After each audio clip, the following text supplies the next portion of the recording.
시청자 여러분 안녕하십니까? 경향신문 이용옥입니다. 정치부 기자들이 모여 주요 인물들의 속내와 미래를 파헤치는 인물비상구 66회 시작하겠습니다.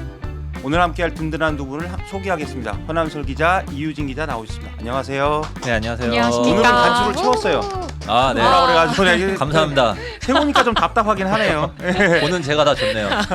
난 답답해. 자, 오늘 바로 얘기 들어가겠는데요. 우리가 좀 오늘 다룰 정치인은 상당히 좀 대중적인 정치인이죠. 여러분들이 그리워도 하시는데 이제 제일 유명한 발언이 있습니다. 이분이 하신 말. 50년 동안 같은 판에다 삼겹살 구워 먹으면 고기가 새카매집니다. 이제 판을 갈 때가 왔습니다. 이 발언 누가 했는지 많은 국민들이 아실 것 같은데 바로 고 노회찬 의원입니다. 얼마 전에 그 8주기 추모제가 열렸는데 저도 그래서 그 기사를 보고 약간 안에서 온라인 기사도 쓰고 그랬었거든요. 혹시 그 두 분은 정치인 노회찬 하면 어떤 게 먼저 떠오르십니까? 혹시 현장에서 만나보신 분? 저는 만나본 적이 없어요. 저는 사실 정치부 생활을 하면서 항상 국민의힘 계열 정당을 출입했기 때문에 만나본 적은 없고, 그런데 약간 그런 느낌이 있습니다. 그러니까 어쨌든 국회 왔다 갔다 하면서 스쳐 지나가긴 하잖아요. 그때 딱 봤을 때 첫 느낌은 그거였어요. 키가 상당히 작은데? 근데 키가 이번에 그래서 찾아보니까 인터넷에 167이라고 나오더라고요. 키가 옛날 분이니까. 167보다 더 작다고 전 느꼈거든요. 근데 그게 왜 그렇게 작게 느꼈나라고 좀 생각해봤더니 굳이 생각하자면 이분이 그만큼 나에게 좀 존재감이 많이 컸었나, 좀 되게 거인으로 보였나, 약간 이 생각도 약간 들긴 하더라고요. 신장과 관계없는 그 작은 거인이란 표현은 좀 이상한데 정치인으로서 거인이다. 그러니까 그런 무게감이나 존재감 때문에 키가 작은 게 오히려 약간 되게 의외로 다가왔던 그런 부분인 것 같아요. 이유진 기자는 어떠세요? 저는 사실 만난 적이 없다고 생각했었는데 있더라고요. 그게 언젠가 했더니 2016년에 제가 입사를 해서 수습기자 시절이었는데, 그게 저희가 수습기자가 들어오면 이제 각 부서를 교육하거든요. 근데 그때 정치부 교육 때 선배가 정치인 인터뷰를 한번 이렇게 연습 삼아 해보자 하고 저희를 데려갔던 게 노회찬 의원실이었던 거예요. 제가 그게 이번에 이 회차를 준비하면서 좀 생각이 났고, 어떤 얘기를 나눴는지 사실 뚜렷하게 기억은 안 나는데 좀 인상 깊은 건 그 의원실 티테이블에 수습 기자들과 그 노 의원이 이렇게 둘러 앉아 있었고, 저희 동기 중에 되게 이렇게 뭐랄까 노동운동에 뜨거운 친구가 있는데 되게 젊은 그 수습 기자의 패기로 좀 이렇게 따져 묻듯이 노 의원에게 막 왜 이런 부분을 국회에서 해결해주지 못하냐 막 이런 걸 물었던 것 같고, 그때 거의 1시간 정도 얘기를 나눴었는데. 본인 얘기하는 거 아니에요? 되게 뭐랄까요, 잘 들어주면서도 또 뜨겁게 논쟁했던 기억이 있어서 굉장히 좋은 자세네요. 의원들이 그러지 않는데. 그러니까요. 네, 그래서 그 장면이 정말 10년 전 일이지만 제가 꺼내보니 그런 일이 있었다. 굉장히 소중한 기억이 회상했습니다. 부럽다, 부러워. 저는 안철수 의원 만났었거든요. 수습 때. 진짜 하나도 재미 하나도 없어 진짜. 저도 안철수 의원도 만나보고 노회찬 의원도 만나봤는데, 노회찬 의원은 식사를 한번 했었어요. 개인적으로 잘 아는 건 아니는데 어디 중국집에서 먹었는데 그렇게 비싼 집은 아닌데 아무튼 그때 느낌이 먹는 거가 되게 진심이다. 약간 이런 느낌 받았었거든요.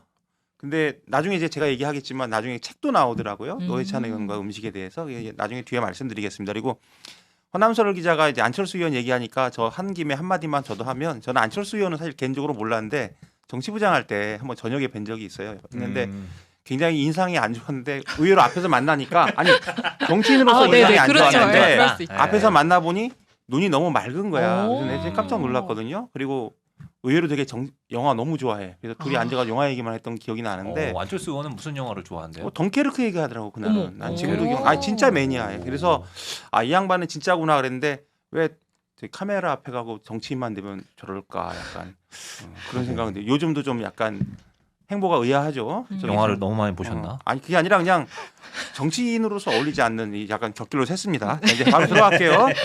그 노회찬 의원은 스스로 이제 자유인, 문화인, 평화인이라고 불렀고 휴머니스트라는 별명을 가장 좋아했다고 합니다. 근데 또 하나 하는 말이 이제 누구나 악기를 하나 다룰 수 있는 나라를 꿈꿨다. 이래서 로맨티스트라고 했는데 실제로 본인도 첼로를 좀 했던 것으로 알고 있어요. 그래서 이런 정치인인데, 정치인으로는 어떤 진보 정치의 대중화를 이끈, 사실 진보 정치라는 게 노동운동이랑 연관이 돼가지고 민노당이라는 게 굉장히 창당되고도 대중한테 한참 유리돼 있던 정당인데, 그거를 사실 앞당긴 사람은 노회찬 의원이라고 보여집니다. 그리고 이제 굳이 꼽자면 권영길 전 대표도 있고 심상정 전 의원도 있는데요. 그 중에서는 아마 노회찬 의원이 으뜸이 아니었을까. 그래서 추모제 8주기도 됐고 이제 진보정당 얘기도 하면서 한번 그 오늘 인물비상구에서는 노회찬 전 의원을 필두로 해서 약간 제3지대 정당에 대해서 한번 얘기를 해보려고 합니다.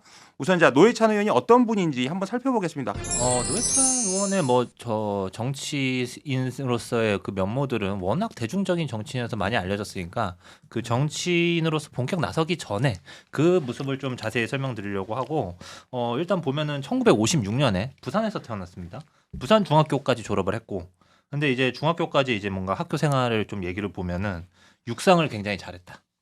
100m를 12초에 뛴대요. 야. 오. 그리고 펜싱도 잘했고 무술도 잘하고 그리고 부장과 똑같이 영화강이었다고 합니다. 그러니까 그리고 매 학년에 반장을 했고 그리고 약간 골목대장 스타일이었고 공부도 잘했다. 전교 10등 밖으로 벗어난 적이 경기고를 없다. 나오셨으니까요.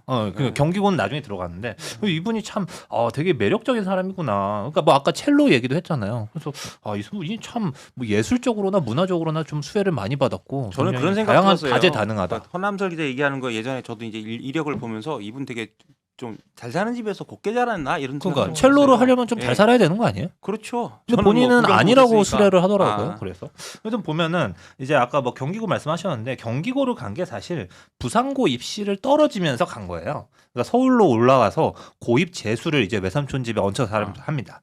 그러다가 이제 재수생 시절에 약간 뭐 어떤 계기가 하나 생기는데 1972년이었거든요. 이때가 이제 박정희 대통령이 유신 선언을 하고 국회 해산을 하는 그런 때입니다. 그래서 그때부터 약간 좀 어떻게 보면은 운동권 쪽으로 쏠리기 시작하는데 뭐 청계천 헌책방 이런 데 다니면서 사상계 이런 잡지를 보따리채로 사서 그거 읽고 그랬다고 하고 또 뭐 CR 소리 함석헌 선생 그리고 백기환 선생 이런 분들의 연설을 들으러 명동 같은 데를 다니고 뭐 그랬다고 합니다. 그러니까 재수하러 서울에 올라와서 굉장히 또 이제 정치적 세해를 많이 받은 그런 그리고 케이스고. 또 경기고는 들어가셨네요. 네, 그리고 이제 1973년에 경기고를 입학했는데 여기서 또 하나 포인트가 이제 당시의 동기로서는 되게 유명하죠. 이제 황교안 전 총리가 있습니다.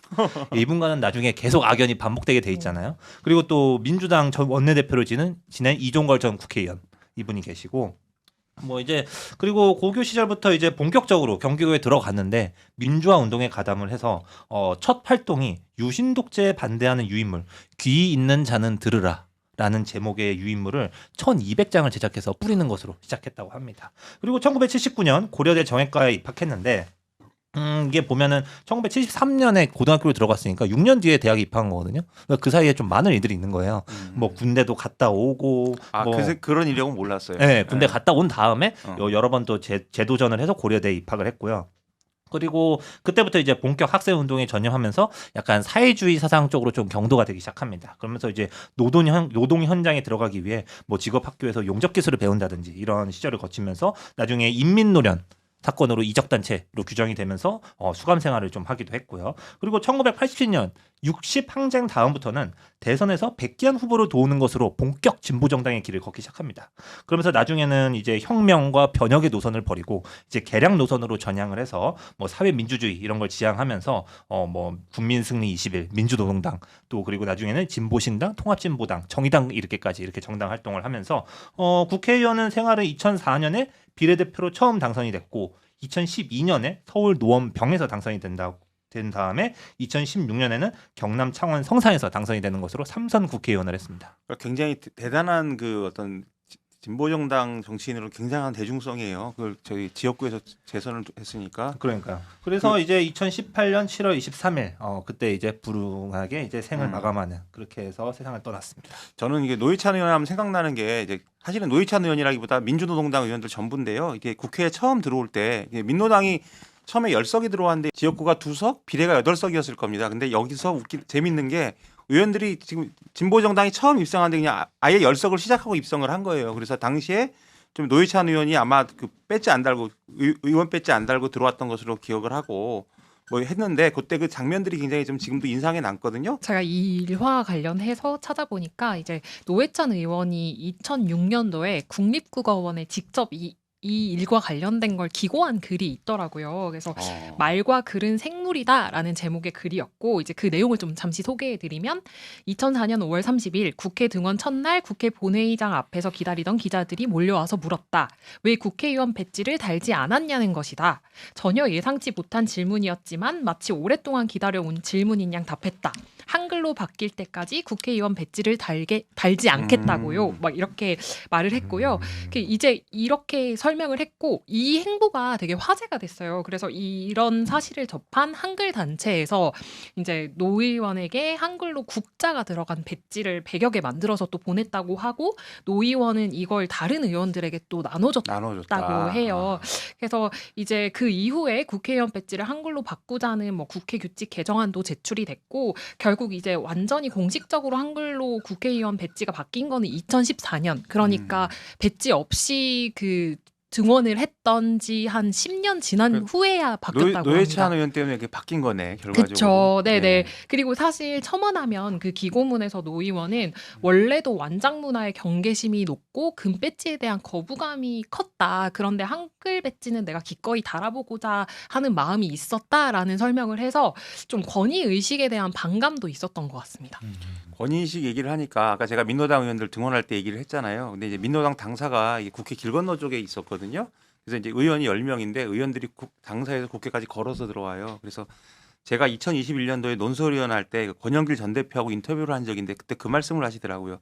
자기들이 국회에 처음 등원할 때 10명이 국회 정문에서 본관까지 횡대로 이렇게 걸어 들어왔다는 거예요. 그래가지고 그게 가장 기억에 남는다. 그리고 국회 앞에서 투쟁할 때마다 노동자 목소리를 대변하는 의원 한 사람만 있었으면 했는데 한 사람이 아니라 이렇게 노동자들이 만든 민노당 의원 10명이 진입했으니 얼마나 감격이 그때 어땠겠느냐 이런 말씀을 하셔서 저 지금도 그 말이 기억에 남거든요. 그래서 한번 말씀드려 봤습니다.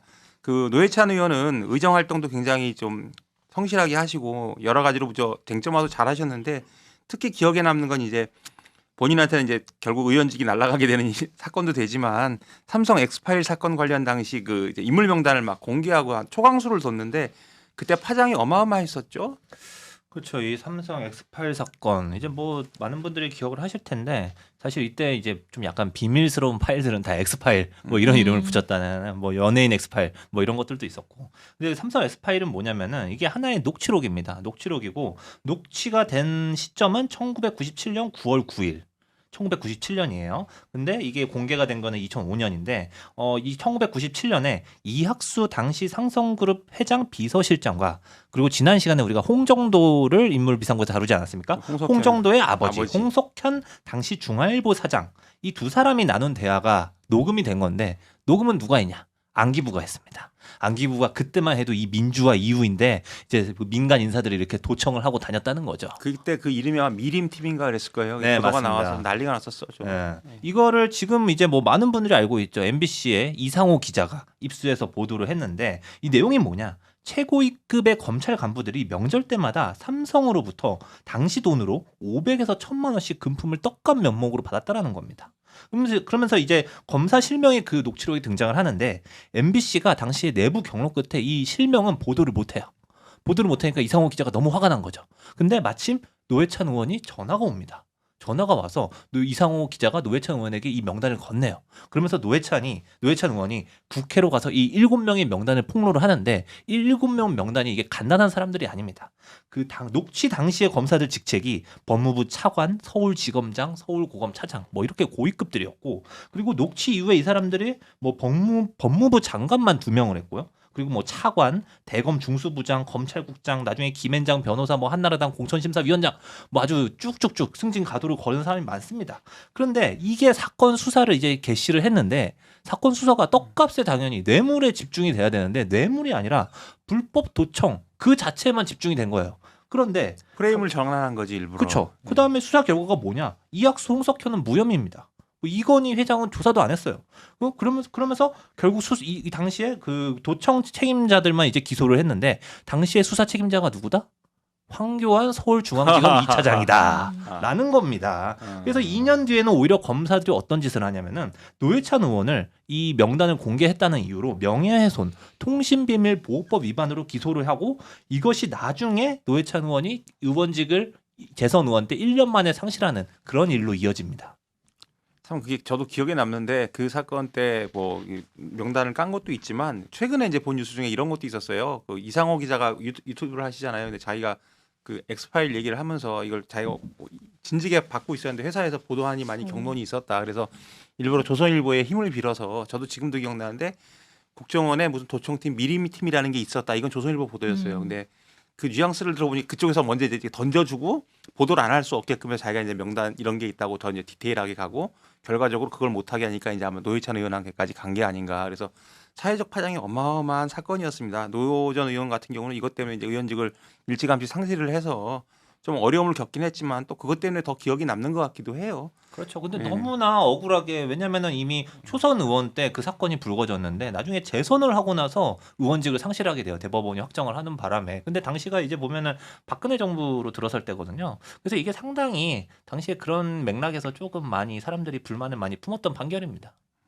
자 이제 노회찬 의원 하면 또 생각나는 게 이제 품격 있는 언어였습니다. 그 비판하되 조롱하지 않고 비판받는 상대조차 좀 웃게 만드는 이런 정치인이었습니다. 그래서 기자들도 뭐 언어의 연금술사, 촌철살인 이런 수식어를 많이 붙이고 있었는데 두 분 혹시 기억에 남는 어록 같은 거 있으세요? 너무 많아서 뭘 골라야 되나를 좀 한참 고민했고요. 유튜브에 지금도 노회찬 치면 어록과 관련된 영상이나 쇼츠가 엄청 뜨더라고요. 그리고 댓글도 최신 댓글로 보면 뭐 1개월 전, 뭐 최근까지도 사람들이 들어가서 그걸 보고 댓글을 다는 걸 볼 수 있었는데 이제 그 많은 어록 중에 제일 유명한 건 아까 앞서 그 국장께서 말씀 주셨던 삼겹살 그건 불판론. 이제 오프닝으로 들어갈 수밖에 없는 네, 그런 맞습니다. 예. 워딩이죠. 대신 아까 언급은 나왔으니까 이게 왜 아직도 회자되냐라고 하면 결국은 지금도 그 비판이 통하기 때문이라고 보는데요. 그 댓글 같은 거를 좀 소개해드리면 댓글창에는 이제 보고 싶다. 왜 먼저 갔어? 이제 불판은 누가 가나요? 이런 댓글도 있었고 정말 이런 촌철 유머로 정치를 즐겁게 만든 정치인이 그립다. 지금 시대에 꼭 필요한 사람이다. 이런 말씀들을 하시더라고요. 근데 이제 이거는 아까 저희가 좀 많이 언급이 됐으니까 또 다른 그런 어록을 좀 찾아보고 제가 선정한 거는 2016년 11월 국정농단 사태 때 그 아까 언급이 나왔던 한교안 당시 국무총리가 노회찬 의원의 질의에 이제 막 그렇게 의혹을 속단하지 마라 막 이렇게 소리를 질렀더니 이제 노회찬 의원이 속단이 아니라 뒤늦게 깨달은 지단이다. 그래서 뭔가 계란지단도 생각이 좀 나고 막 이렇게 받아쳐서 지네디 지단 아니야? 국회가 웃음바다가 됐거든요. 그래서 굉장히 심각한 상황인데도 여기서 웃음을 터질 수 있게 하는 것도 이 사람의 참 능력이다라는 순발력도 생각을 했습니다. 대단하시네요. 그러니까. 대한민국에 실세 총리가 있었다면 최순실이에요. 나머지는 다 껍데기예요.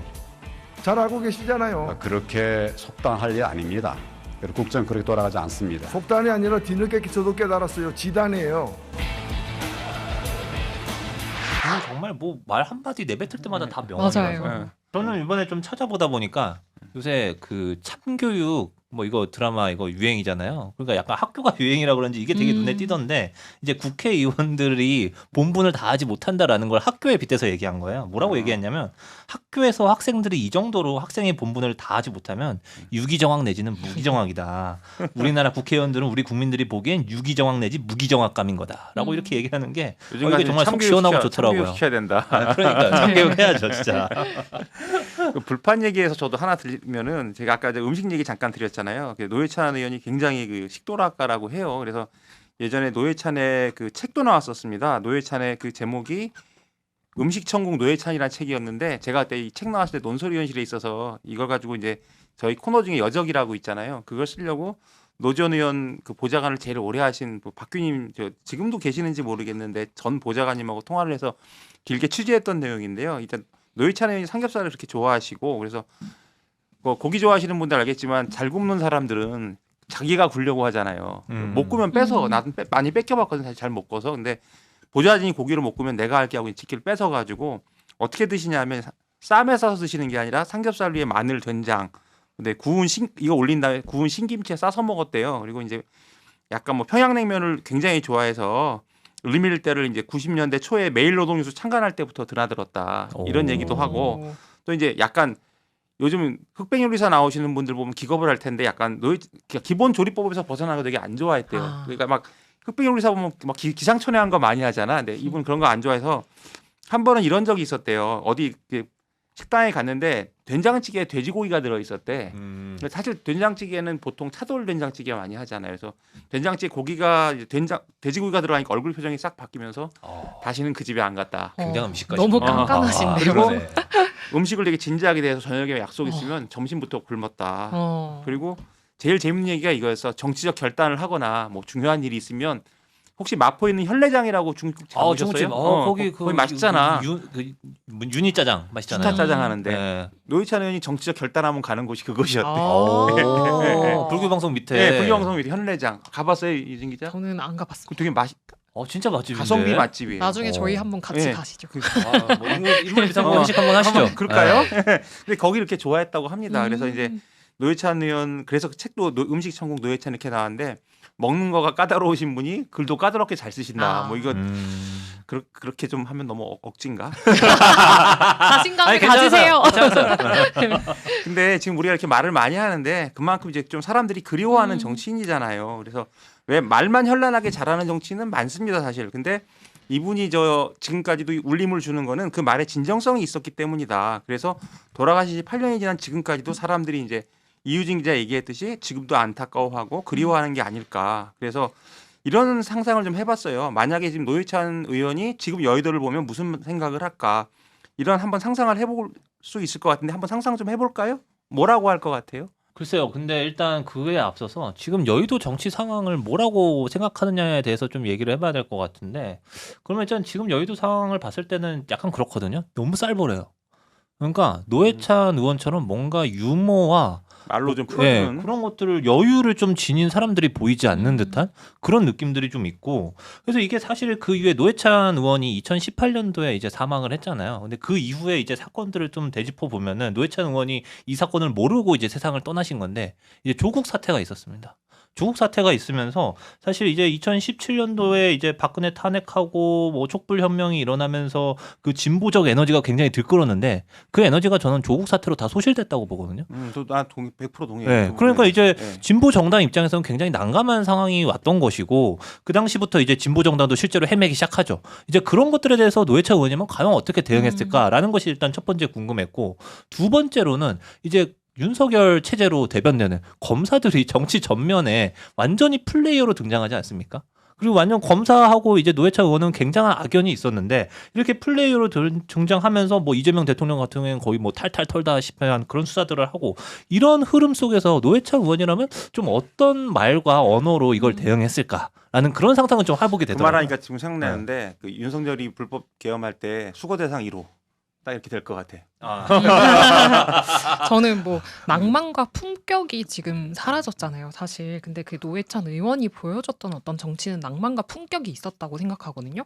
지금은 사실 뭐 민주당도 지금 전당대회 앞두고 친명이냐 반명이냐 막 지금 그리고 뭐 이렇게 후보 같은 경우는 강성 지지층에 호소하고 뭐 그런 상황들이 계속 반복이 되고 있는데 노회찬 의원 하면 저는 좀 기자가 되고 나서 기억에 남는 거는 2017년도 그 법사위 감사원 국정감사 때 그 구치소 과밀 수용 문제 이렇게 얘기하면서 신문지를 이렇게 일렬로 펴서 직접 누워서 이렇게 그 과밀 수용 문제를 지적했던 장면이 기억나는데 그러니까 경쟁을 해도 그 여기 위트가 있어요. 네, 위트가 있고 이런 민생 혹은 아니면 정말로 필요한 부분에 의제를 두고 어떻게 보면 쇼맨십을 보이는 그런 부분이 있었거든요. 근데 지금 정치 상황은 어떻냐? 뭐 여야를 막론하고 이렇게 어떤 유튜브에 나가서 뭐 이렇게 소구를 한다든지 아니면 정말 남을 해하는 말을 해서 눈길을 끈다든지 그런 것들이 있지. 제가 봤을 때는 이런 정말 뭔가 민생 문제에 쇼잉을 보이는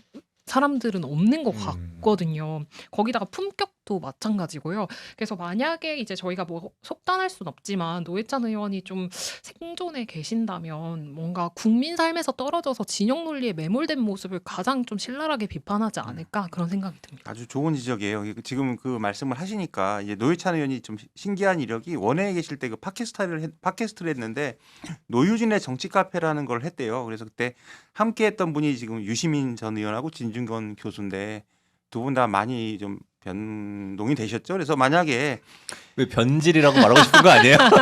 뭐 기사로 많이 보여줬습니다 이미. 그래서 그 노회찬 의원이 살아 있었다면 우리가 진중권 교사 얘기까지는 뭐 할 거 없을 것 같고 그냥 지금 오늘도 유시민 의원 보니까 굉장히 시끄러우시던데 유시민 전 의원한테 무슨 말을 할 것 같아요? 그 뭐 사실 뭐라고 했을지 뭐 추론하는 건 굉장히 어렵기도 하고 조심스러운데 분명한 건 그 노유진의 정치 카페 같이 이렇게 진행하던 시절을 생각하면 그리고 저희가 이제 한때 저희가 떠올렸던 유시민 진중권은 그래도 의견이 달라도 토론을 좀 할 줄 아는 어떻게 보면 좀 지식인이라는 이미지가 있었잖아요. 근데 이제 시간이 흘러서 사실 요즘에 그들을 생각을 해보면 좀 뭔가 진영이 다르다고 생각이 들면 이제 막 비판하고 또 거기에 많은 에너지를 쏟고 자기 진영도 비판해요. 네, 그에 따라서 또 어떻게 보면 세간의 조롱까지도 받는 상황이라서 사실 아마 노 의원이 계시면 그냥 우리가 같이 이렇게 토론했던 게 이기기 위해서였냐 아니면 더 나은 뭐 정치나 세상을 위해서였냐 막 이렇게 좀 묻지 않을까 싶은. 네. 호 기자는 어떻습니까? 저도 이유진 기자와 생각이 비슷한데, 그러니까 문재인 정부가 들어서고 나서의 노회찬 의원의 그 말년의 역할을 좀 생각해 보면은 약간 그런 거였어요. 그때도 이미 어떻게 보면 박근혜 탄핵 이후에 어떤 뭐 부작용이라면 부작용으로 정치가 굉장히 양극화되는 기미를 보이고 있었는데, 이때 그러면서 진보 정당은 서서히 설 자리를 잃어가고 있었고, 근데 이제 노회찬이라는 정치인의 어떤 무게감, 그 특유의 대중 친화도로 약간 그 당시에 진보 정당을 약간 뭐 옛날 표현이지만 하드캐리하는 약간 그런 면이 있었거든요. 그러니까 민주당을 적절히 비판하면서 존재감을 계속 과시하는, 그러면서도 진보 정당의 어떤 이상 정치를 어느 정도 견지해 가는 그런 모습을 보이면서 약간의 어떻게 가교 역할이랄까 완충제 역할이랄까 이런 걸 굉장히 잘하는 사람이기 때문에, 그런 특성에서 좀 보면은 이제 아까도 얘기했듯이 노회찬 의원이 사후에 모르는 세계, 조국 사태가 일어난 세계, 그 조국 사태를 계기로 어떻게 보면은 그 대중 방송인 생활을 하시던 유시민 작가가 갑자기 정치평론 전면에 나서기 시작했고, 그리고 진중권 교수 같은 경우에는 뭐 굉장히 멀리 가버리셨잖아요. 가버렸죠. 그 사건을 네. 계기로 해서. 그래서 아마 지금의 노회찬 의원이 살아 계셔서 그 둘을 본다면은 아마 너무 멀리 가지 마라. 뭐 그렇게 얘기하지 않을까? 네. 아마. 네. 그 이제 오래된 저만이 알 수 있는 건데, 기자들 저 정도 또래의 기자들이면 다 기억하는 기사가 있어요. 2005년 3월에 이게 조선일보에 나왔던 건데, 노 의원이 유시민 의원 보고 뭐라고 하냐면 100m 미인이다 이런 말을 해요. 그래서 뭐라고 얘기를 하냐면 이 워딩이 이렇습니다. 보도에 유 의원을 대중매체를 통해 접한 사람들은 그의 달변과 개혁성을 높이 평가하겠지만 가까이서 직접 겪어본 사람들의 평판은 대체로 좋지 않다. 근데 이 보도가 나온 경위를 제가 좀 수소문을 해봤더니 이제 기자하고 사석에서, 그때는 아마 두 분이 별로 친분이 없었게 한 얘기를 기자가 그냥 쓴 거야. 썼는데 이제 그래서 노 의원이 나중에 굉장히 좀 화를 냈다 이런 얘기는 들었지만 어쨌든 한 말이니까, 그래서 이걸 그때 사람들이 아름아름 인용을 하기 시작했고, 저 또래 기자들은 다 기억을 하는 거예요. 그러니까 근데 그때 이제 기왕 욕한 김에 한 번 더 하면 유시민 전 의원이 뭐냐 하면, 그때 또 김영춘 전 장관 있잖아요. 그 김영춘 전 장관이 뭐라고 얘기하냐면 옳은 말을 싸가지 없이 한다. 이건 되게 유명한 말이잖아요. 그렇죠. 김 전 전역도 했던 말인데. 근데 그 말을 처음에 한 사람은 김영춘 전 장관, 같은 당에서. 근데 제가 김 전 장관을 좀 알기 때문에 나중에 그 얘기 하더라고. 내가 한 말 굳이 두고두고 인용이 되는데 자기 부담스럽다 약간 이렇게 말씀을 하시면서 하는데, 그게 뭐냐면 항상 일맥상통하잖아요. 근데 유 전 의원이 또 방송에 나와서 하신 말 들어보니까 뭐 유 이재명 난동 뭐 대통령과 참모들 기획이고 어물전 썩은 내 나기 전에 정화해야 된다 뭐 이런 말을 했더라고요. 그래서 야, 이 청와대가 상한 어물전이구나. 참 비유는 잘해. 좀 약간 그런 말을 싸가지 없이 하니까 이게 좀. 그래서 뭐라고까지 얘기하면 누군가 후각이 예민한 사람이 말해야 된다고 자기가 얘기하는데, 그렇게 후각이 좋아가지고 정당을 파괴하셨는지 아이고. 그동안 약간 그런 생각이 들었고, 이제 한번 더 욕한 김에 말씀드리면, 이제 알뜰 신잡이나 썰전 같은 거 하면서 사실 이미지 쇄신이 많이 된 거예요. 근데 그렇죠. 저는 그분이 초선 의원 할 때 그 언행들을 봤거든요. 친분은 없지만. 그래서 그때를 상기하면 사실 지금 모습은 낯설지 않아요. 전혀 낯설지 않은데 사람들이 몰랐을 뿐, 아니면 본인이 이제 그쪽으로 가면서 마음을 좀 착하게 살고 좀 이렇게 마음이 정화가 됐다가 다시 옛날의 모습이 나온 건지 몰라도, 이런 발언들을 들으면 노회찬 의원이 어떻게 생각을 할까 싶은데, 좀 더 격한 말로 아니면 좀 더 시니컬한 말로 뭐라고 하지 않을까. 발언들이 진짜 좀 듣기가 그렇습니다. 그래서 이런 분들을 볼 때마다 노회찬 전 의원의 존재가 좀 저는 부재가 생각이 나더라고요. 누군가 언어의 품격이 진짜 그렇지, 중요한 누가 것 같아요. 나와서 품격 있는 말로 좀 꾸짖거나 아니면 정리를 좀 해주거나 판을 이래야 되는데, 뭐 한때 무슨 진보 진영의 현재라는 분이 이렇게 오물 섞인 말들을 막 쏟아내고 있으니까 참으로 당혹스럽고 노회찬 의원이 더 생각나는 요즘입니다. 나온 김에 이제 우리가 그 진중권 씨도 얘기하고 뭐 유시민 전 의원도 얘기했는데, 함께 떠오르는 사람 하면 이제 심상정 전 의원입니다. 노회찬 전 의원과 함께 그 진보 정당 대중화를 이끌었는데요. 사실 두 분이 콤비로 활약할 때, 그러니까 2004년 민노당 때가 사실은 그 진보 정당의 전성기 화양연화가 아니었나 싶어요. 그래서 좀 두 분은 어떠셨어요? 두 분 콤비를 보면서? 저는 진짜 부부라고 생각한 적도 있었어요. 이렇게 하면은 김지선 여사께서 굉장히 화를 내시고 뭐 심상정 의원의 남편도 화를 내시겠지만 그래서 사실 그 나중에 뭐 근데 얘기할 것 같은데요. 결국 그 부분의 존재감이 너무 강했고 그것에서 아직 못 벗어나고 있는 게 사실 진보 진영이 현실인 것 같거든요. 그리고 진보 정당은 지금 사실 존재감은 없는 상황이고 뭐 이 얘기는 나중에 좀 더 하겠지만 그런 측면도 이게 명과 암이 좀 있는 콤비 아니었나 그런 생각도 듭니다. 물론 그 콤비가 뭔가를 잘못해서 그렇게 된 것만은 아니라고 생각할 수 있는데 그런 점은 분명히 있는 것 같아요. 네, 저도 뭐 마찬가지로 그 두 분의 존재감이 너무 컸고 지금 나중에 또 얘기 나오겠지만 제3지대가 그럼 왜 자꾸 성공하지 못하냐 했을 때 또 어떤 면에서는 그런 인물들이 나오지 못하고 있는 현실도 있다고 생각하거든요. 그래서 말씀 주신 대로 진짜 화양연화가 아니었나 하는 생각이 듭니다. 한마디만 드리면 이제 두 분 스타일을 저는 좀 여러분한테 들었는데 노회찬 전 의원이 되게 털털하고 그럴 것 같잖아요. 일할 때 되게 냉정하고 원칙주의자래요. 근데 심상정 의원은 어떠냐면 막 협상도 잘하고 주고받고 이런 거 되게 잘한다는 거예요. 그래서 둘이 스타일이 되게 다르다. 심상정 의원은 정치를 좀 아는 사람. 그래서 예전에 그 김종인 비대위원장이 나 이게 사석에서 들은 얘기인데 심상정 의원한테 그랬다는 거야. 당신은 민주당에 입당해라. 그 정도로 좀 달랐다 스타일이. 이랬고 아무튼 두 분이 진보 정치의 대중화를 이끈 큰 그 진보 정치의 큰 산이라는 거는 뭐 누구도 부인할 수 없는 그런 거죠.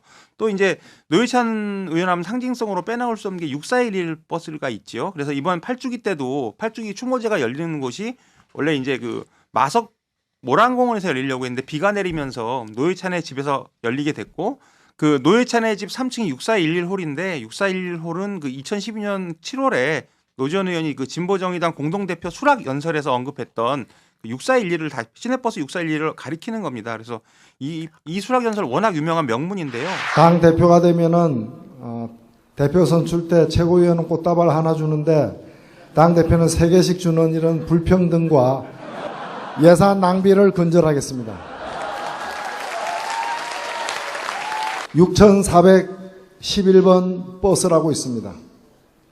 서울 구로구 가로수공원에서 출발해서 강남을 거쳐서 개포동 주공 2단지까지 대략 2시간 정도 걸리는 노선버스입니다.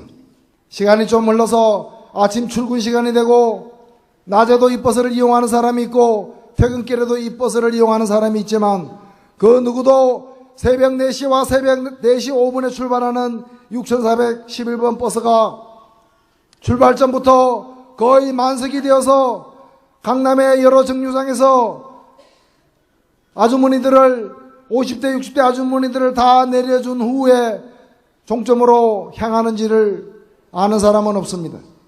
그러나 그렇다고 해서 이분들의 삶이 고단하지 않았던 순간이 있었겠습니까? 이분들이 그 어려움 속에서 우리 같은 사람을 찾을 때 우리는 어디에 있었습니까? 그들 눈앞에 있었습니까? 그들의 손이 닿는 곳에 있었습니까? 그들의 소리가 들리는 곳에 과연 있었습니까? 사실상 그동안 이런 분들에게 우리는 투명 정당이나 다름없었습니다. 정치한다고 목소리 높여 외치지만 이분들이 필요할 때 이분들이 손에 닿는 거리에 우리는 없었습니다. 이분들이 냄새 맡을 수 있고 손에 잡을 수 있는 곳으로 이 당을 여러분들과 함께 가져가고자 합니다. 여러분 준비되었습니까? 제가 좀 소개를 해드리면 이거 워낙 많은 분들이 아셔가지고 결국 641 버스가 이제 뭐 아침 일찍 출근하는 청소 노동자분들이 타고 계신데 우리가 사실 지금 경향신문에도 우리가 아침에 한 8시 9시에 나와 보면은 이미 그분들은 아침에 청소를 다 마치고 없는 상황. 그러니까 세상에 분명히 존재하지만 우리가 모르는 분들이잖아요. 근데 이분들에 대해서 이제 노회찬 의원은 이렇게 표현을 합니다. 이분들은 태어날 때부터 이름이 있었지만 그 이름으로 불리지 않습니다. 그냥 아주머니입니다. 그냥 청소하는 미화원일 뿐입니다. 한 달에 85만 원 받는 이분들이야말로 투명인간입니다. 존재하되 그 존재를 우리가 느끼지 못하고 함께 살아가는 분들입니다. 그러면서 이렇게 얘기하는 게 진보정당, 대한민국을 실제로 움직여온 수많은 투명인간들을 위해 존재할 때 그 일말의 의의를 우리는 확인할 수 있을 것입니다. 바로 이 문장 때문에 아마 지금까지도 진보 정당이 이 6411을 계속 얘기할 수밖에 없고 그럼에도 불구하고 계속 노회찬인의 어떤 그 수준에는 따라잡지 못하는 그런 상황인 거 아닌가 하는 생각도 들어요. 진짜. 641 버스는 사실 노회찬을 상징하는 게 됐고 아마 작년인가 재작년 아마 641 노회찬과 641이라는 다큐멘터리도 나왔던 것으로 기억을 해요. 그때도 제가 여적을 썼었는데 그러니까 저도 지금 기억에 남는 게 이제 진보 정당은 투명 정당이었다. 손 닿는 곳에 우리가 없었다. 이거 지금도 굉장히 뼈아픈 얘기인데 지금의 2026년 지금의 진보 정치는 어떤지 우리 아까 계속 얘기를 했었잖아요. 그런데 이번 추모제에서 권영국 대표가 뭐라고 얘기를 하냐면 보수는 극우화돼서 커지는데 진보 정치는 자리를 못 잡아서 죄송하다 이렇게 하기하고 고개를 숙입니다. 그래서 왜 그런데 지금의 진보 정당은 뭐 진보당은 의석이 있지만 정의당은 의석수가 하나도 없잖아요. 왜 이런 위기를 맞은 걸까요? 사실 그 정의당이 지난 총선에서 녹색당과 이제 손을 잡고 녹색 정의당으로 다시 선거에 임했습니다만 0석을 받은 거잖아요.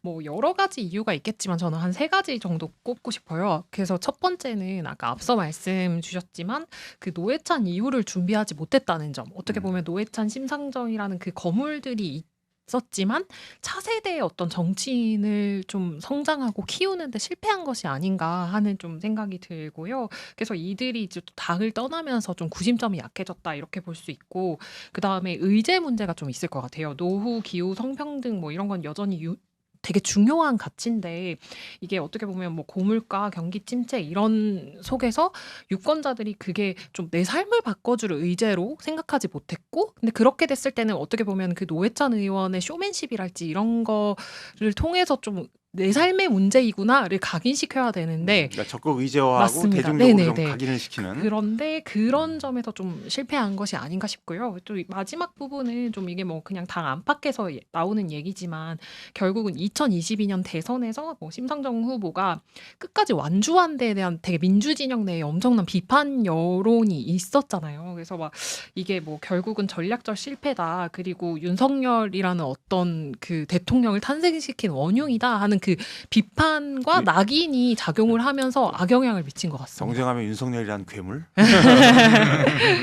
허 기자는 뭐 덧붙일 말씀 있어요? 저는 조금 약간 시간을 좀 거슬러 올라가 보고 싶은데 왜냐면은 2004년 얘기를 우리가 계속 할 수밖에 없는 게 그때가 이제 민주노동당이 무려 10석으로 원내 진출하기도 했고 진보 정치의 에너지가 굉장히 들끓었는데 그때부터 근데 그 에너지를 사실 다 소실시킨 게 지금 생각해 보면은 그 민주노동당 내에 북한 추종 세력들이거든요.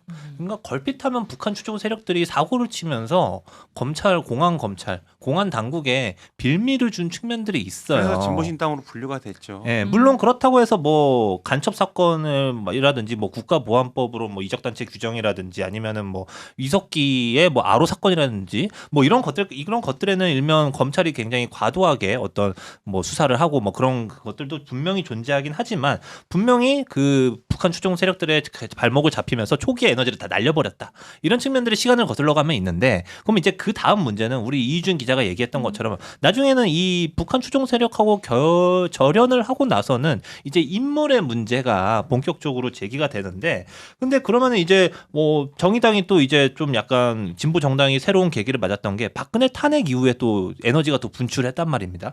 그러면은 그때 이제 뭐 노회찬, 심상정 여전히 있으면서 인지도도 좋고 대중 친화력도 있었는데 사실 거기에 계속 기대기만 우리가 했던 거예요. 그러면 이제 사실 그리고 다음 세대를 키워야 한다 이런 얘기는 진보 정당 내부에서 계속 나왔는데 근데 이거를 굉장히 기성 정당의 방식으로 대응을 한 겁니다. 그러니까 우리가 보면은 2020년 총선 얘기를 안 할 수가 없는데 2020년 총선에 내부에서 되게 오랜 시간 동안 그 정당에서 활동한 활동가들과 그런 당직자들이 아니라 외부에서 갑자기 데려온 뜬금없는 인물을 비례대표 1번으로 앉혔어요. 제가 이 얘기를 굳이 왜 하냐면은 그 비례대표 1번 분이 지금 어디에서 뭐 하는지 우리가 보자라는 겁니다.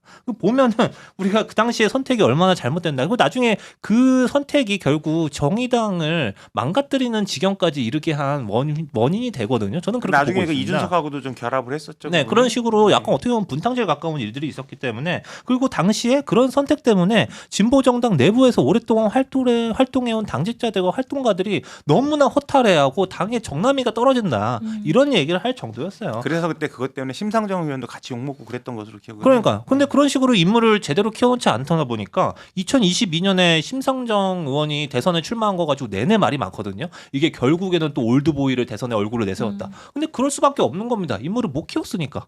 외부에 일부에서 수혈하려고 엉뚱한 인물을 데려왔으니까 이런 것들이 다 지금의 진보정당 에너지를 흐트러뜨려 버리지 않았나라는 생각이 들어요. 저도 하나 덧붙이면은 제가 아까 권영길 의원 인터뷰했었다고 했잖아요. 그때 이제 진보정당의 위기와 관련해서도 말을 했었는데 권영길 의원이 그런 말을 해요. 정의당에 남은 건 그 데스노트밖에 없다고 X 치면 간다. 그러면서 노동 없는 노동 정당이 어디냐 진보정당이 하면서 정의당이 진보 노동운동과 많이 유리가 돼 있다 이런 얘기를 하면서 노회찬 의원이 있었으면 이렇게 되지 않았을 것 같다 이런 얘기를 그때 분명히 하셨었거든요. 그래서 그거 기억에 나서 덧붙였고요. 지금 우리가 노회찬 의원 얘기를 계속 했는데 저는 그 김지선 여사가 추모제 때 했던 말이 기억이 납니다.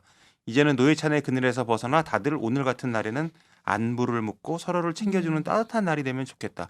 저 이 말이 너무 기억에 남아서 그때 이제 기사 쓰면서 이 말을 쓰기도 했었거든요. 그리고 뭐 좋은 세상을 만들기 위해서 다음에는 마석에서 모여서 뭐 밝은 모습 보여주는 날이 됐으면 좋겠다 이렇게 말을 했는데 진보정당 이야기를 마무리하면서 우리가 그래도 꼭 필요한 게 진보정당이고 노동자를 위한 정당이고 우리 같은 서민을 위한 진보정당이기 때문에 김지선 여사 말대로 진보정당이 웃는 날이 왔으면 좋겠다 이렇게 좀 마무리를 해볼게요. 자 이제 노회찬 이야기를 했는데 우리가 지금 진보당 얘기를 하고 정의당도 얘기를 했는데 뭐 이제 진보정당은 무너졌지만 어쨌든 제3지대라는 건 아직 남아 있잖아요. 그래서 진보 진영을 제외한 제3진영을 얘기하면 이제 가장 먼저 생각나는 당이 조국혁신당이에요. 어쨌든 의석수가 많기 때문에 그럼 민노당이나 정의당처럼 이런 조국혁신당이 대안이 될 수 있는가? 여기에 대해서 좀 어떻게 생각을 하세요? 저는 어렵다고 보고 100% 동의합니다. 네, 아니 너무 발언이 셌나요? 죄송합니다. 전혀. 죄송할 것 아니 같지. 왜냐면 네. 이게 조국혁신당이 초반에는 사회권 선진국을 이렇게 주창하면서 민주당보다 왼쪽에 있겠다라고 하면서 사회 의제를 좀 주도하겠다고 얘기를 했었거든요. 그런데 22대 국회 출범하고 2년이 좀 지난 지금 이제 좀 재보궐 선거나 이런 걸 지나고 이렇게 보면은 혁신당이 공들인 거는 사실 약자 정치가 아니라 조국이라는 사람을 이제 대권 주자로 만들기 위한 어떻게 보면 좀 대권 정치 이렇게 저는 보이거든요. 그러니까 어떻게 보면 여기서부터가 정의당과는 굉장히 좀 멀다고 생각이 들고 그리고 좀 상징적인 사건이 있는데 뭐 예를 들어서 최근에 그 평택 선거 닷새를 앞두고 그 조국 후보가 그 당시 후보가 이제 노회찬 의원을 언급을 합니다. 뭐 정의당보다 노회찬답게 걷겠다 뭐 이런 말을 했는데 여기에 대해서 민주당보다 더 민주당스럽고. 야 정말 제3지대를 내가 먹겠다는 네. 얘기구나. 근데 이제 거기에 대해서 그 정의당이 그 성명을 내고 비판한 부분들이 왜 그 조국혁신당은 정의당의 대안이 될 수 없느냐를 좀 잘 보여준다고 생각해요. 그래서 정의당에서 그 반발했던 부분들을 좀 말씀을 드리면 평등 세상을 꿈꾼 건 노회찬 의원. 그러니까 노회찬 의원은 평등한 세상을 꿈꿨는데 특별 사면으로 이렇게 나온 조국 후보는 부끄럽지 않냐 이렇게 또 얘기를 했었고 그다음에 노회찬 의원은 이제 미투 운동도 지지를 했었고 정의당 같은 경우도 뭐 성추행 문제로 좀 시끄러웠지만 거기에 대한 대처가 사실 굉장히 빨랐죠. 네, 굉장히 빨랐거든요. 근데 이제 사실 조국 전 대표는 당내 성폭력 그 사건에 있어서 자기 방어만 했었잖아요. 그래서 지금도 여전히 네. 그 피해자분이 이제 방송에 나와서 말씀들을 많이 맞습니다. 하시죠. 그래서 거기에 대해서도 반박을 했었고 그리고 이제 결국은 진보 정치의 끝을 보자라고 노회찬 의원은 말을 했었는데 이제 조국 전 대표는 집권 여당과의 어떤 합당을 갈구하지 않았냐 이렇게 일가를 하거든요. 그래서 그 조목조목 이제 반박을 당하는 비판을 당했던 그 대목만 봐도 우리가 네. 생각을 안 했는데 듣고 있으니까 굉장히 통렬한 지적인 것 그러니까요. 같아요. 예, 조국혁신당과 정의당이 가는 길이 다르다라는 걸 느낄 수 있었습니다. 저는 좀 다른 얘기하고 싶은데. 해봐. 네, 제가 조국혁신당에 약간 칭찬하고 싶은 정치인이 한 분 계시거든요. 어느 분이죠? 그러니까 얼마 전에 그 국회 세미나를 갔는데 음. 국회의원회관에서 세미나 많이 하잖아요. 근데 그거 보통 보면은 의원들이 그 자리에서 인사만 하고 빠지거든요. 그러니까 세미나는 2시간 동안 진행되면 처음에 한 10분 앉아 있고 집에 어디 끝까지 행사를 앉아 있었구나. 딴 데 간다 예. 봅니다. 근데 이 씨모 의원님이 계세요. 조국혁신당에. 근데 이분이 원래 이제 지망하는 상임위가 있는데 거기에 배치를 못 받은 거예요. 그러니까 뭐 제3 소수 정당이다 보니까 못 받았는데 보니까 그 상임위와 관련된 세미나를 계속 뭔가 참여를 하면서 자기가 가지 못한 상임위야. 관련 참여를 하면서 그날도 그 세미나에 2시간 넘게 했는데 끝까지 앉아 계시더라고. 대단하신 분인데요. 네, 그 시모 그분은? 의원님인데 저 이 기회를 비해서 한번 칭찬해 드리고 싶고 이 얘기를 제가 왜 굳이 왜 하냐면은 좀 조국혁신당이 좀 이렇게 했으면 좋겠다. 어느 의원이세요? 그냥 신문이- 참호 의원 아닌가요? 예, 참호. 네. 칭찬이니까 뭐 또 실명까지 얘기하기 좀 낯뜨겁잖아요. 예. 그 조국혁신당 얘기하니까 저도 한마디 덧붙이면은 이제 민노당 같은 경우는 실제로 노동운동가 출신이고 바닥부터 물론 이제 노동운동가고 뭐 고학력자들이 많았지만 여하튼 노동운동가들이고 이분들은 실제로 노동자예요. 노동자들하고 호흡하고 노동자들의 문제가 뭔지 아는 분인데 조국혁신당은 주로 교수, 뭐 법조인 이렇잖아요. 그러니까 엘리트 출신이기 때문에 그리고 요즘 시각으로 보면 진보 기득권이지. 그러니까 이게 생각이 다를 수밖에 없어. 이분들의 출신이 나쁘다는 게 아니라 기본적으로 결이 다르다. 이런 말씀을 좀 드리고 싶고요. 그 다음에 그 굳이 말하면 이제 신장식 의원 정도가 있잖아요. 신장식 의원이 있는데 이분이 진보신당 대변인을 했으니까. 근데 이분은 조국의 그림자 같은 느낌도 좀 주고 그다음에 평택에서 네거티브 주도하면서 약간 진보 정당 인장이 좀 희미해졌다. 이런 말씀을 좀 드리고 싶습니다. 그리고 지금 이제 우리가 그 노회찬 의원 얘기하다가 조국혁신당까지 넘어갔는데 지금 우리가 얘기를 하면서 계속 하는 얘기가 대중의 마음을 파고드는 그 제2의 노회찬은 왜 나오지 않는가 이런 갈증이 좀 있는 것 같아요. 그래서 지난 대선 때는 권영국 당시 후보가 노동과 인권의 목소리를 내면서 잠깐 반짝했긴 했는데요. 노회찬 의원처럼 그 대중적 그 지지도를 갖다가 계속 끌고 가지를 못하고 있어요. 그래서 혹시 두 분 보시기에 조2의 노회찬 될 만한 분이 있습니까? 뭐 사실 그 노회찬 의원처럼 되는 거는 정말 어려워요. 제가 봤을 때는 있을 수가 모든 없죠. 그 의원들이 꿈을 꾸겠지만 어렵습니다. 그 대표적인 그 뭐랄까요 장면이라고 하면 2018년에 그 별세하셨을 때 닷새 동안 빈소를 찾은 조문객이 38,700명에 달한다고 하더라고요. 엄청난 숫자예요. 거기다가 이제 국회에서 열린 연결식에도 2천여 명의 뭐 시민과 정치인들이 함께 했고 이제 저 뭐 어떻게 보면 청소 노동자분들께서 묵념을 한다거나 이렇게 그 슬픔 기리는 장면들도 나왔었어요. 전 그 장면 아직도 기억나요. 저는 사실 노회찬 의원 연경식을 국회에 갔었거든요. 갔었는데 정말 그 노회찬 의원 차가 들어오는 길목에 청소 노동자분들이 일렬로 이렇게 쫙 늘어서서 고개를 숙이고 와 묵념하시는데 그거 생각하니까 아직도 눈물이 날 정도로 진짜. 그러니까요. 네. 그래서 사실 이게 어떻게 보면 그냥 특정 정치인의 죽음을 단순히 추모하는 게 아니라 어떻게 보면 나 대신 싸워줬던 사람에 대한 어떤 작별 인사 같은 장면들이 있었는데 과연 지금 현존하는 그 정치인들 중에 이런 작별 인사를 받을 수 있는 사람이 있을까 하면 굉장히 어렵거든요. 근데 그럼에도 어쨌든 제2의 노회찬은 나와야 되고 나와야 할 것인데 개인적으로는 권영국 그 대표한테 좀 기대를 걸긴 했어요. 왜냐하면 저는 사회부 기자 생활 좀 오래 했는데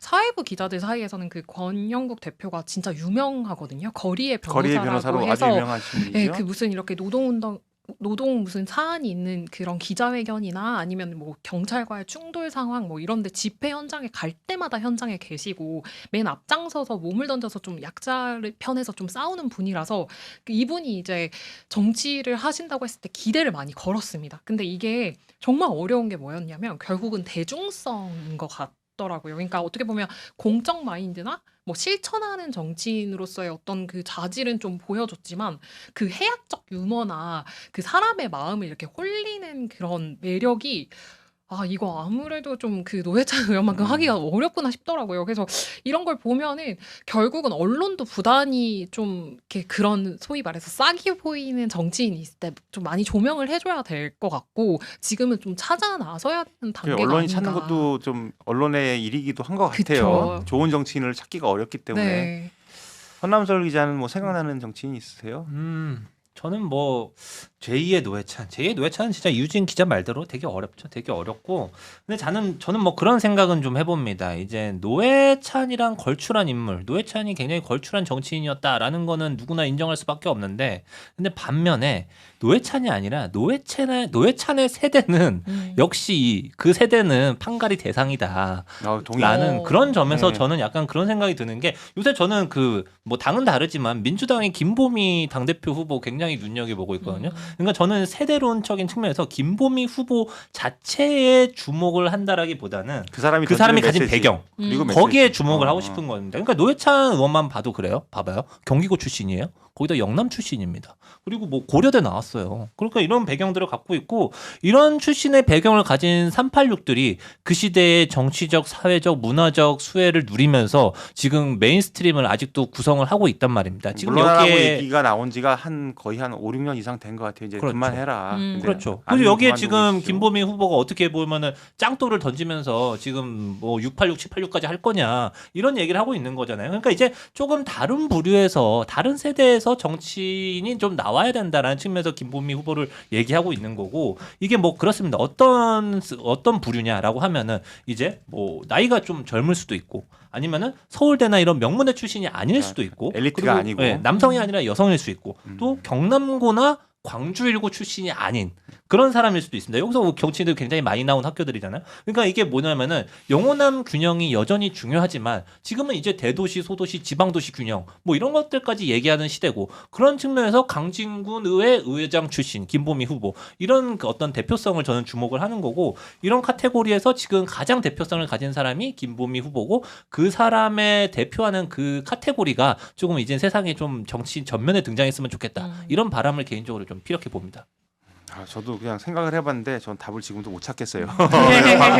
저는 질문자의 권리로 저는 답을 넘어가겠습니다. 할 말이 없고요. 자 이제 대중정치가 부재한 제3지대 현실을 얘기하다 보면 또 떠오르는 인물이 이제 누구나 떠오르죠. 개혁신당 이준석 대표인데 흥미롭게도 이 이준석 대표가 노회찬 의원을 굉장히 자주 언급했습니다. 극과 극인데 어떻게 언급을 했을까요? 네, 그 보면은요, 이준석 전 대표가 노회찬 의원을 떠올리면서 눈물을 흘린 적이 있네요.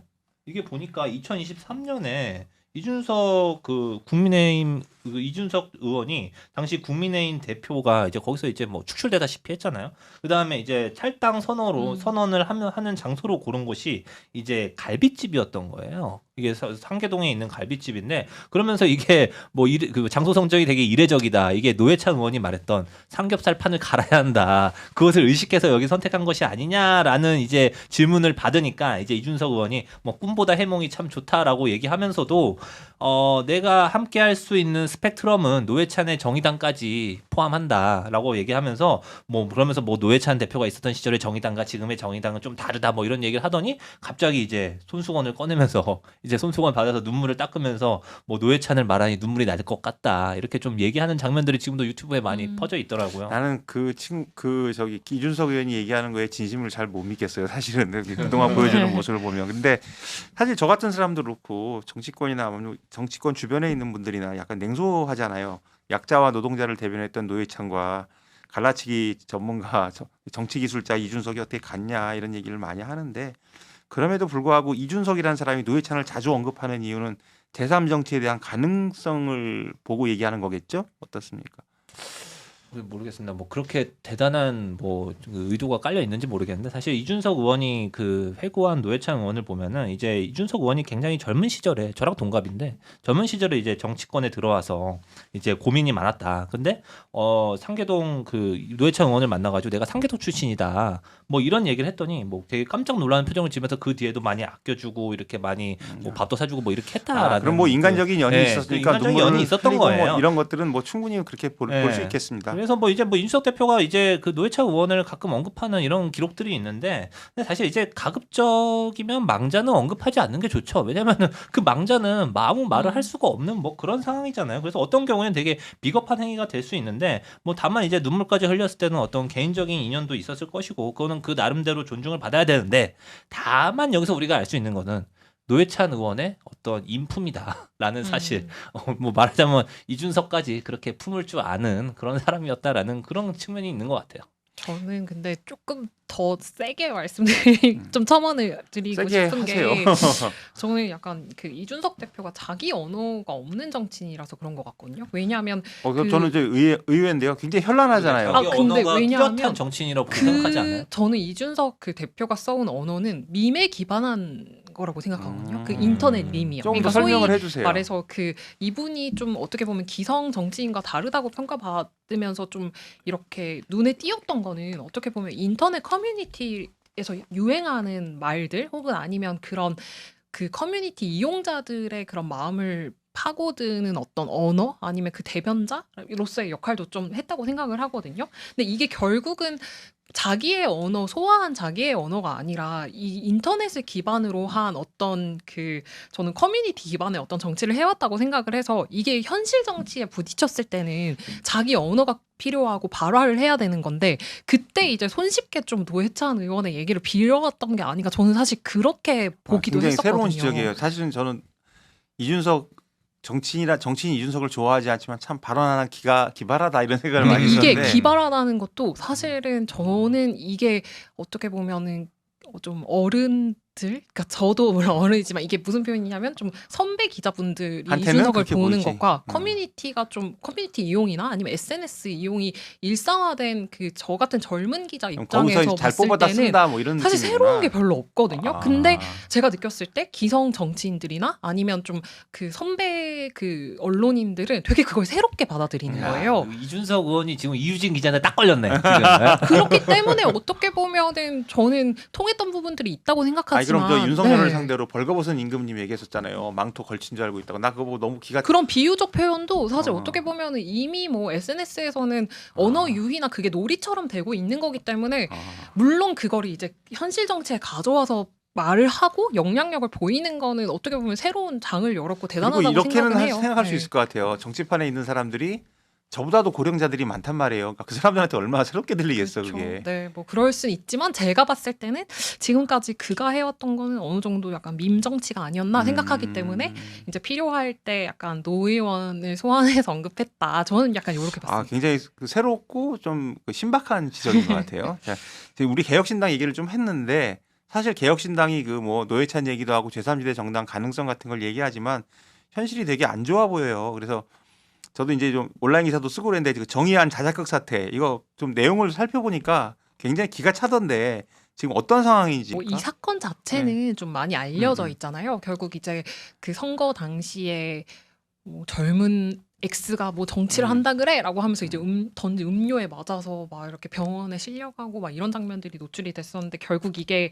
지인 그러니까 헬스 트레이너와의 사전에 이렇게 입을 맞추고 벌어진 일이라는 거고 이제 지금은 이제 구속영장도 발부가 된 상황인 거잖아요. 정의완 그 당시 후보에 구속됐어요. 대해서 구속이 된 상황인데 이후의 상황을 보면 이제 자작극 논란 중에 이준석 개혁신당 대표가 지난 12일 페이스북에 올린 글이 또 화제가 됐거든요. 그 취지를 좀 요약하면 결국 국민의힘이 배후에 있는 게 아니냐 요런 거여서 이게 야권 전체가 떠들썩했습니다. 그러니까 국민의힘이 정의한 당시 후보에게 부산시장 후보 단일화를 좀 제안을 한 게 자작극에 영향을 미쳤다 이런 좀 취지였거든요.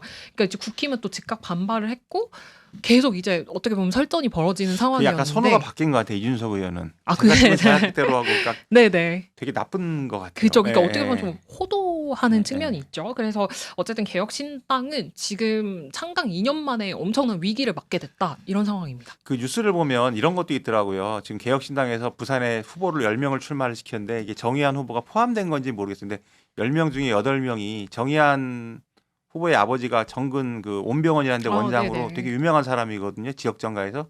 별명이 뭐냐면 국민의힘 쪽에서 상습 출마자야. 예, 되게 유명한 그 의사인데 계속 선거에 나오려고 해요. 그래서 2008년도에도 공천 신청했는데 탈락하고 2012년도에는 무소속으로 나가 공천 안 돼가지고 그리고 2016년도에 공천 신청했는데 또 탈락. 그리고 2018년도에는 자유한국당을 탈당해서 오고던 캠프에 가지고 또 상임 선대위원장인지 공동 선대위원장을 해요. 그리고 2020년도에 다시 이제 복당 신청했는데 복당 거부. 이런 사람이어서 되게 오래된 정치 지망생이야. 그러니까 이제 이 사람이 그 후보 10명인데 그 중에서 한 8명이 이 사람이 하고 있는 무슨 단체에 다 관계가 돼 있는 거예요. 그리고 이제 광역 비례 1번이 시의원 이 온병원의 간호사 출신이다. 이래가지고 그 뉴스를 보면서 그냥 기가 찼거든. 이게 뭐냐면 약간 좀 넘겨짚어 말하면 그 온병원 여기가 사실상 부산 개혁신당의 부산시당을 장악하고 지금 공천을 한 게 아닌가. 그렇게도 볼 수 있죠. 이거 난리가 났었어요. 근데 이거에 대해서 이준석 의원이 얘기를 안 해요.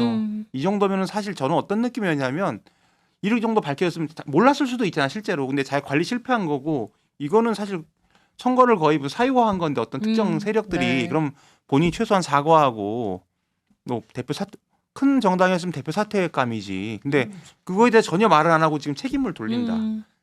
그리고 이제 뭐 10명 중에 8명이 만약에 온병원 관계 있는 사람들이면 그 사람들은 어떻게 설명을 할 것이냐 하면은 말을 안 하고 있거든요. 그렇죠. 그런 모습을 보면서 좀 어떻게 생각하십니까? 그러니까 이준석 정치의 어떤 그 악재에 대해 대응하는 방법 아니면 자기의 실수에 대해서 이렇게 좀 깔끔하게 사과하지 못하는 대응 이런 거 좀 어떻게 생각하세요? 저는 뭐 최악이라고 보고요.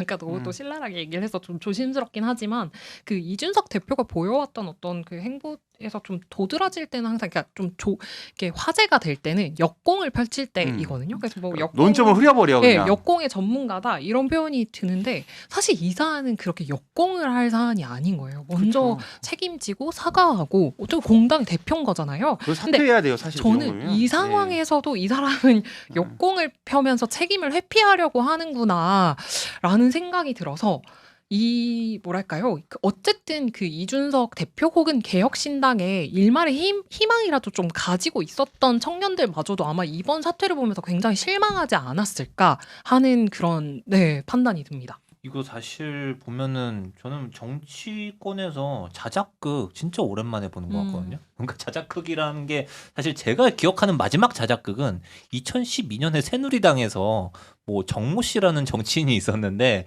뭐 무슨 의혹을 제기했다가 그게 이제 사실이 아닌 것 같으니까 뭐 이제 뭐 가로수를 들이받는 교통사고를 내고 이제 잠적했다고 해가지고 막 그런 사건이 하나 있었어요. 이제 그 이후로 뭔가 이 자작극 의혹은 처음 들어보는데, 근데 사실 이 자작극으로 끝나면은 그냥 뭐 이 정의안이라는 사람의 개인적 일탈이다. 이렇게 뭐 끝날 수 있겠는데 방금 부장이 말씀하신 나도 그거 보고 기겁을 했다니까. 뭐 공천에 그 세력들이 다 포진해 있을 정도로 뭔가 특혜를 받았다?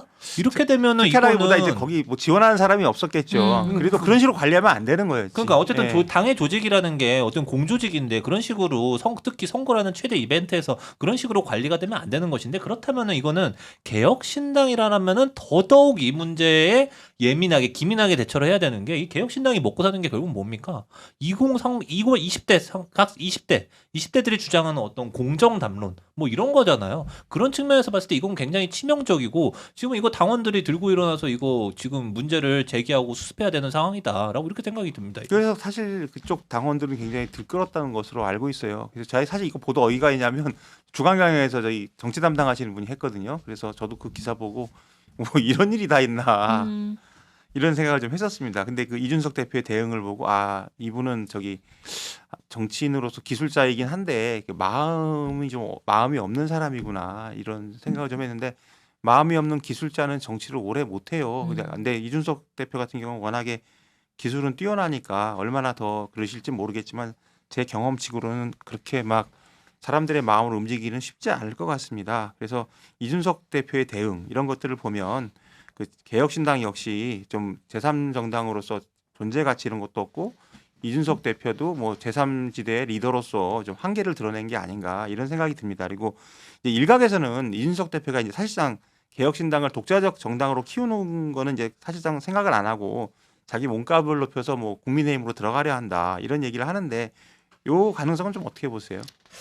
뭐 없진 않은 것 같아요. 그러니까 현재로서는 뭐 개인적으로 한 40% 정도 보는데, 이게 일단은 뭐랄까요, 국민의힘 내에서도 친장동혁계를 빼고는 좀 그렇게 나쁘게 보고 있지 않다고 하더라고요. 그리고 좀 지난 21일에 정정식 국민의힘 원내대표랑 발음이 되게 어려워요.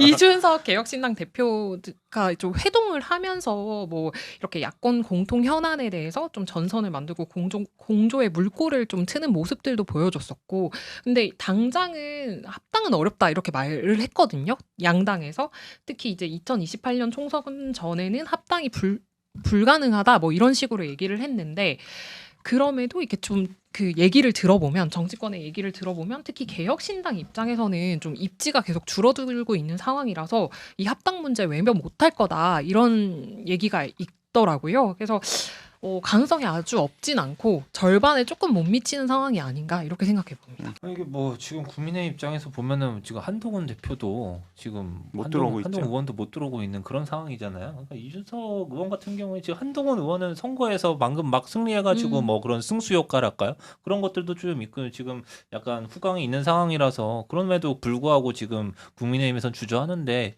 이준석 대표가 지금 뭐 정의한 자작극 사태 뭐 이런 것들도 좀 있고 하면은 지금 뭔가 반전의 계기를 만들어내지 않느니 다음에는 국민의힘에서 굳이 뭐 손짓할 이유가 있나? 뭐 그런 생각도 좀 드는 것 같아요. 제가 뭐 그래도 국민의힘을 이전에 좀 출입을 했었으니까 제가 들은 건 탄핵 직후에 어떤 시나리오가 있었냐면 한동훈 그다음에 이제 그 이준석 그다음에 오세훈 이렇게 셋이 해가지고 약간 중도 보수 느낌 있잖아요. 뭐 중도 개혁 이란 표현은 좀 그런데 아무튼 보수 개혁, 중도 보수 이런 사람들이 이제 가서 윤석열파를 몰아내고 이렇게 연합을 해서 당을 접수할 거다 이런 식의 그 아웃라인 같은 어떤 큰 그림 같은 것도 좀 있었어요. 그리고 아마 없는 얘기는 아니었을 것인데 그 두 분 말씀하신 대로 지금 이준석 대표가 워낙에 좀 상처를 좀 입은 상황이라 이건 좀 봐야 될 것 같습니다. 근데 국민의힘 입장에서도 장동혁이란 그분이 지금 상당히 좀 제정신이 아닌 상태로 왔다 갔다 하시는데 계속 두고 볼 수 있을 것인가. 아무리 국민의힘이 느긋한 정당이라고 하지만 그렇죠. 그래서 요 시나리오가 아주 죽은 것 같지는 않아요. 근데 이제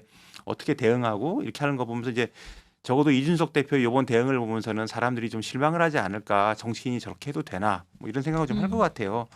그 이제 우리가 이제 결론적으로 가고 있는데요. 제3정당이 이렇게 살기가 힘든 거 이거 본질적인 이유와 해법은 어떤 거라고 좀 보세요? 저는 좀 약간 뭐랄까요? 지금 여기 대본에 뭐 작가님이 그렇게 적어주셨더라고. 뭐 정치 양극화, 뭐 잠재적 대선 주자 못 키웠다 이런 얘기 우리 아까 했고, 뭐 또 지역 기반 없다, 뭐 이런 얘기들이 있는데 저는 사실 이런 분석들은 조금 약간 어떻게 보면은 결과론적으로 우리가 분석을 한 것이다. 좀 약간 그런 생각은 들어요. 사실 뭐 인물 키우고 뭐 이러면 모든 정당이 다 그 얘기 하는데 그게 뭐 쉬우면은 뭐 다 했겠죠. 사실 다 했고 좀 어려운 얘기인 것 같고. 근데 다만 이제 좀 약간 제도적인 측면을 좀 얘기해봐야 될 것 같아요. 제도적인 측면이 저는 이제 아무래도 제3지대가 성장을 하려면 이 중대 선거구 문제 이거 반드시 얘기해야 한다라고 생각이 드는데 얘기가 커져. 얘기 커지죠. 커지는데 이게 좀 간단하게 얘기를 하겠습니다. 그건 뭐냐면은 지금 이미 중대 선거구제 실험을 하고 있거든요. 그러니까 이번에 지방 선거에서도 보면은 55개 기초의회 선거구에서 중대 선거구제를 신청을 했단 말입니다. 근데 이거를 결국 또 발목을 잡고 있는 거는 거대 정당 민주당과 국민의힘이에요. 그러니까 보면은 중대 선거구제를 실시를 했는데 예컨대 동대문구 바선거구에서 서울 동대문구 바선거구에서 했단 말입니다. 그러면은 이제 기초의원 5명을 뽑아요. 5명을 뽑는데 후보 등록한 9명 중에 6명이 민주당과 국민의힘입니다. 그러니까 거기에 복수 공천을 막 하는 거예요. 그렇게 해보니까 결과적으로 그 5명 뽑는 선거에서 5명이 민주당 3명, 국민의힘 2명. 이렇게 당선이 되는 결과가 나와서 중대 선거구제를 이렇게 도입을 하는 실험을 해도 그것조차도 지금 두 정당이 이렇게 발목을 잡고 있다. 이런 현실이 좀 이건 지적을 좀 명확하게 해야 될 것 같고 그래서 이런 중대 선거구제를 지금 지방선거에서 지난 2022년 지방선거부터 계속 좀 실험을 해오고 있는데 그게 아니라 이제 좀 국회의원 선거나 이런 좀 전국 단위의 관심을 받는 그런 선거에 바로 좀 적용을 해볼 필요도 있다. 그거에 좀 거대 양당의 협조가 굉장히 절실하다. 약간 이런 말씀을 좀 드리고 그거를 싶습니다. 제가 참여정부 때 열린우리당을 잠깐 나간 경험으로 얘기하면 노무현 전 대통령이 너무 하고 싶어했어요. 중대선거구제가 아니고 독일식 정당명부제를 하고 싶어했던 것으로 알아요. 그래서 지금 방송에 잘 나오는 유인태 의원 계시죠? 그 방에서 막 준비를 했었어. 근데 이제 발의를 못한 것으로 기사도 다 써놨었는데 내가 쓰면서 이게 너무 어려워서 무슨 소리인지 모르겠더라고. 발의하면 딱 치려고 근데 그냥 무산이 됐었죠. 그래서 이게 아마 그 소수 정치를 하거나 이제 이념 어떤 자기들이 생각하는 지향성이 뚜렷한 정당에서는 꼭 필요한 제도 같기는 해요. 저도 똑같이 특히 구조적 문제는 허남선 선배랑 똑같이 생각을 했기 때문에 그 부분은 생략을 하고 그럼 제3 사실 지대에 있는 정당들도 좀 어떻게 했으면 좋겠다라는 말씀을 조금만 첨언을 드리면 결국 앞에도 얘기했지만 노회찬 의원의 6411번 버스 같은 그런 의제들을 더 발굴해야 된다. 그러니까 이름이 없는 사람들, 그러니까 투명 인간 같은 사람들을 더 찾아내서 그 사람들의 이름을 부르고 호명하고 그걸 사람들에게 각인시키고 이런 것들이 사실 그 이후에 있었냐 하면 기억이 잘 나지 않거든요. 근데 그걸 떠들어줄 수 있는 대중적 정치인도 필요할 것 같아요. 네, 그래서 그런 의제도 열심히 발굴을 좀 하면서 어떻게 보면 비전과 의제를 좀 계속 제시해야 된다 이런 말씀 드리고 싶습니다. 저는 그 오래된 기자기 때문에 제가 그냥 정치적인 의미로 말씀을 드리면 이건 이제 먼 미래도 아니고 왜 망했는지는 저는 이렇게 생각을 해요. 조국혁신당은 조국 1인 정당이고 개혁신당은 이준석 1인 정당이죠. 그리고 선거를 앞두고 보통 이제 이 멤버들이 어떤 사람들이냐면 양당에서 공천을 못 받거나 자리를 못 잡은 사람들이 이제 차선으로 선택해서 오는 경우가 아주 그렇죠. 많아요. 그러니까 이 사람들은 사실 경쟁력이 좀 아, 떨어지는 거야. 네. 게다가 아니면은 이제 또 어떤 사람들이 오냐면 이 사람들이 이제 새로 당을 만드니까 어떻게 하냐면 좀 붐업을 해야 되니까 셀럽들을 모셔와요. 뭐 교수니 뭐 법조인이. 근데 이런 사람들은 또 정치를 몰라. 그러니까 기본적으로 좋다 나쁘다 를 떠나서 약간 좀 경쟁력에 문제가 있다. 문제라는 표현은 좀 그런데 경쟁력이 떨어질 수밖에 없다. 그래서 이건 1인 정당의 한계이기도 하고 선거를 앞두고 급조된 어떤 제3정당이라고 하기는 그렇지만 어떤 이런 정당들의 한계가 아닌가. 그래서 이런 생각을 좀 해봤습니다. 그래서 두 분은 아주 제도적으로 잘 짚어주셨고 저는 그냥 현실 정치에서 있을 법한 말씀을 드렸어요. 자, 오늘 인물비상구에서는 8주기를 맞은 고 노회찬 의원의 유상과 제3지대 정당의 현재를 짚어봤습니다. 고 노회찬 의원이 그 2016년 국회 비교섭단체 대표연설에서 남긴 말이 떠오릅니다. 그 저희가 청소년 노동자 얘기를 했잖아요. 제가 있는 의원회관 5층을 청소하는 청소 노동자 중 한 분에게 여쭤보니 새벽 6시부터 오후 4시까지 일하면서 약 130만 원 가량의 월급을 받습니다. 주말에 특근까지 해야만 140만 원이 조금 넘는 액수를 수령할 뿐입니다. 그런데 국회의원 세비는 반으로 줄이더라도 우리나라 근로자 평균 임금 3배, 최저임금 5배 가까운 액수를 받습니다. 그러면서 하시는 말씀이 같이 삽시다. 그리고 같이 잘 삽시다. 이렇게 말을 합니다. 그래서 2026년 딱 10년이 흘렀는데 지금 국회에 과연 노회찬 같은 정치인이 있는지 그리고 약자에게 같이 잘 살자고 손 내미는 정치인이 있었는지 한번 질문을 해보고 싶습니다.